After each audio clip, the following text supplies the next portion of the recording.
But sort of shifting back to the reason for the invitation, Osamu Dezaki, and his film, Space Adventure Cobra, one of many great films from him. Before we dive into the usual questions and thoughts, I would like to just sneak in a quick sort of brief history section on both Cobra and Dezaki. So I'm just going to get straight into that regarding Dezaki, the author Buichi Terasawa, and the film itself. Dezaki, in short, is one of the most significant anime directors of all time, maybe the most, depending on your predilections. He starts a career in the youth of the medium of like what is modern anime with Astro Boy, or Tetsuwan Atomu if you're a stickler, at Osamu Tezuka's Mushi Pro, juggling work as an animator, storyboard artist, and episode director. He makes a name for himself with his first series as series director on Ashita no Joe, one of TV anime's first real masterpieces, and then he gets the hell out of Mushi Productions before it falls to pieces, because Osamu Tezuka was a nice guy who paid well,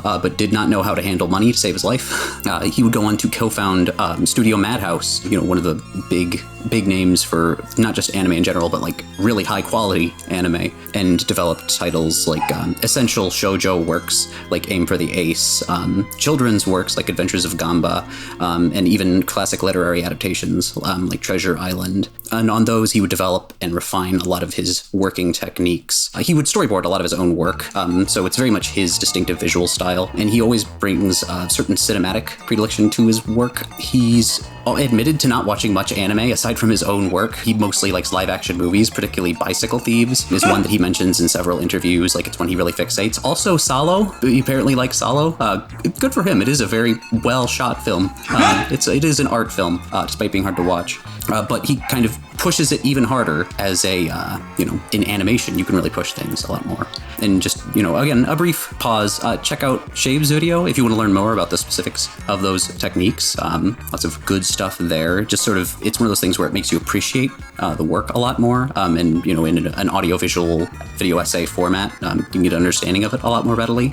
I also recommend Discotheque Media's release of Lupin III, Bye Bye Lady Liberty, which has a great commentary by Mike Toole, where he goes over a lot of those techniques. And that one's particularly relevant because Bye Bye Lady Liberty doesn't have Akio Sugino, who was a frequent collaborator with Dezaki. So you can see that it's mostly Dezaki's work, like a lot of his signature flourishes. Leading in the 1980s, Dezaki was wrapping up production on Ashita no Joe 2 when he and Sugino, the animation director and character designer for nearly all of his work, Lupin III is an exception, were approached to create a pilot based on Buichi Terasawa's manga Cobra. Terasawa was a former assistant to Osamu Tezuka and had created the Cobra manga in 1978, just as Space Battleship Yamato and Star Wars left a huge impact on Japanese popular culture. Indulging in tropes of pulp and spy fiction, Terasawa's eclectic pick and mix of elements from Star Wars, Flash Gordon, the Derek Flint films, Barbarella, and Lupin III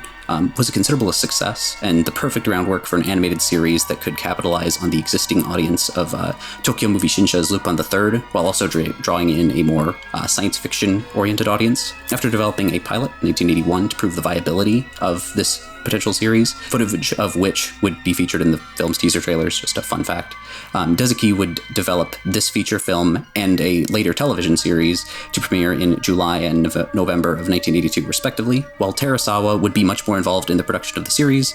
To his chagrin, the film would be much more tightly controlled by Dezaki for his first foray into the wild and wonderful world of space fantasy. And that spiel now over, let's dive right into the questions. I just like complimenting Rugball, because Rugball owns. I slid my ticket across the table and I said, "Sorry guys, I gotta see about a girl."